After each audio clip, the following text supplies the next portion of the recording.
नमस्कार। Online classes में आपका स्वागत है। बच्चों, आज हम लोग इतिहास विषय के अंतर्गत प्रथम पाठ यूरोपीय शक्तियों का भारत में आगमन का अध्ययन करेंगे। इतिहास के अंतर्गत घटित घटनाओं का अध्ययन उस समय के देश, काल और परिस्थितियों के परिप्रेक्ष्य में किया जाना चाहिए। तो यूरोप से आने वाली विदेशी शक्तियों का आगमन भी हमारे देश के इतिहास में एक महत्वपूर्ण घटना है, जिसने हमारे देश के इतिहास को ही नहीं बदला बल्कि यहाँ के सामाजिक, आर्थिक और भौगोलिक परिदृश्य को बदल दिया। तो चलिए हम लोग इसी संदर्भ में यूरोपीय शक्तियों के भारत में आगमन पाठ का अध्ययन प्रारंभ करते हैं।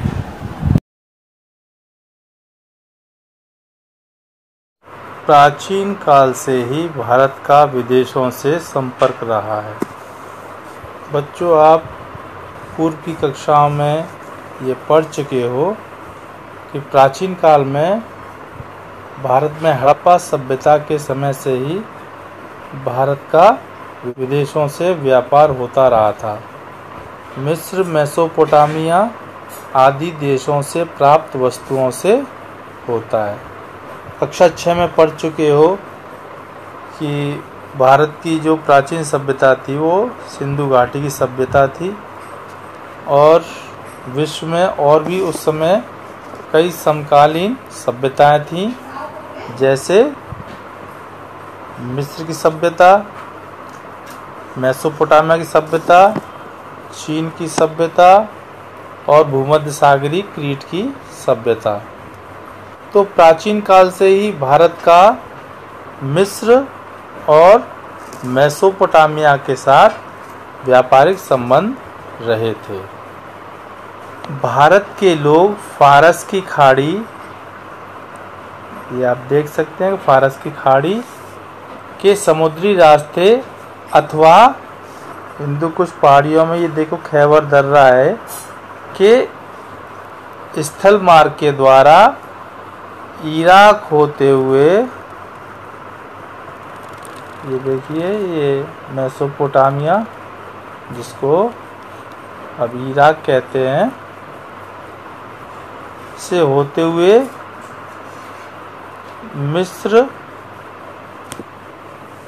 के साथ व्यापार करते थे। ये स्थलीय मार्ग चीन से शुरू होने वाले प्रसिद्ध रेशम मार्ग से जुड़ा हुआ था। 16वीं शताब्दी से भारत से व्यापार करने के लिए यूरोपीय शक्तियों ने भारत आना प्रारंभ किया, जिसमें पुर्तगाली, डच, फ्रांसीसी और ब्रिटिश प्रमुख थे। भारत और यूरोप के मध्य व्यापार जल और थल द्वारा होता था। इन मार्गों की संख्या 3 थी।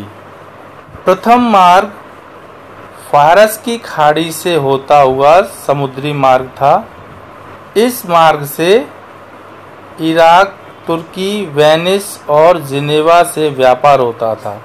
दूसरा मार्ग लाल सागर से अलेक्जेंड्रिया तक का था, जहां से समुद्र द्वारा वेनिस और जिनेवा को जाया जाता था। तीसरा मार्ग मध्य एशिया से मिस्र और फिर यूरोप के लिए था।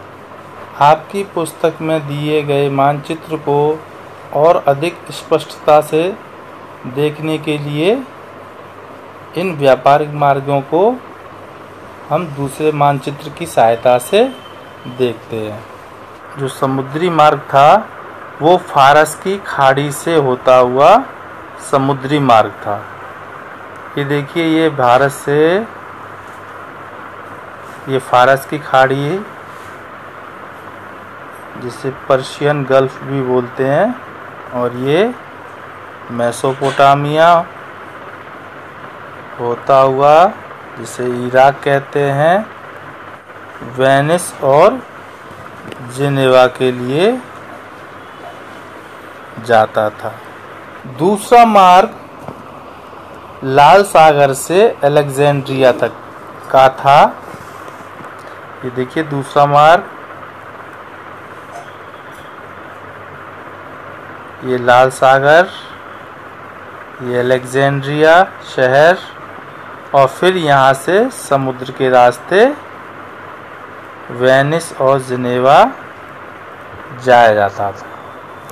ये तीसरा मार्ग है जो हिंदू कुश पर्वत से खैबर दर्रा होते हुए मध्य एशिया के देशों से होते हुए और मेसोपोटामिया इराक से होते हुए और ये मिस्र में पहुंचते थे। फिर यहाँ से आगे यूरोप के लिए जाया जाता था। इस प्रकार से यूरोप के सभी क्षेत्रों में भारत की वस्तुओं के वितरण के लिए वेनिस और जिनेवा, ये वेनिस है और ये जिनेवा, प्रमुख व्यापारिक केंद्र थे। इटली ने भारत की प्रमुख वस्तुओं के व्यापार पर अपना एकाधिकार जमाए रखने के लिए यूरोप की शक्तियों की व्यापार में हिस्सेदारी को रोक दिया। जिनेवा स्विट्जरलैंड का ज़्यूरिख के बाद दूसरा सबसे बड़ा शहर है जो फ्रांस से सटा हुआ है, जबकि वेनिस इटली का छोटा सा शहर है जो कि सांस्कृतिक और व्यापारिक केंद्र है। ये दोनों ही स्वतंत्र गणराज्य थे। आप चित्र में देख सकते हैं कि ये नीला वाला वेनिस का प्रभाव क्षेत्र है, जबकि जिनेवा भी एक गणराज्य था जिसका प्रभाव क्षेत्र इधर था। इस मानचित्र में आप जिनेवा और वेनिस को और अधिक स्पष्ट रूप से देख सकते हैं। 15वीं शताब्दी यानी 1453 में कुस्तुतुनिया पर तुर्कों ने अपना अधिकार कर लिया। ओटोमन अर्थात उस्मानी शासक सुल्तान महमद द्वितीय ने एशिया और यूरोप को जोड़ने वाले प्रमुख शहर कॉन्स्टेंटिनोपल यानी कुस्तुनतुनिया पर अधिकार कर लिया, जो कि आज के तुर्की देश का एक प्रमुख नगर इस्तांबुल है।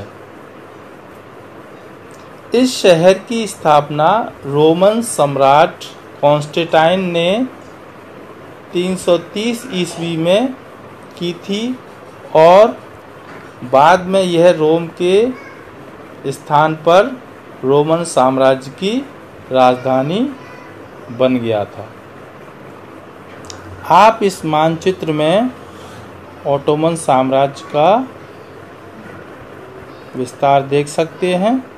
कुस्तुनतुनिया तीन ओर से समुद्र से घिरा हुआ था, जिसकी दीवारें बहुत सुदृढ़ थीं। अब तुर्कों ने यूरोप और भारत के मध्य पुराने सभी संचार के माध्यमों को बंद कर दिया। कुस्तुनतुनिया नगर व्यापार का मुख्य द्वार था, अतः व्यापार के लिए यूरोप के व्यापारियों को कुस्तुनतुनिया नगर पार करना ही पड़ता था। लेकिन तुर्कों द्वारा मार्ग पर कब्जा होने के कारण यूरोप और भारत के मध्य व्यापार को बहुत धक्का लगा। आप मानचित्र में देख सकते हैं, ये तुर्की देश है और ये प्रमुख नगर इस्तांबुल, जो प्राचीन समय में कुस्तुनतुनिया के नाम से जाना जाता था। आप देख सकते हैं कि इधर का हिस्सा ये एशिया है और ये वाला जो हिस्सा है वो यूरोप के अंदर आता। तो ये कुस्तुतुनिया शहर जो था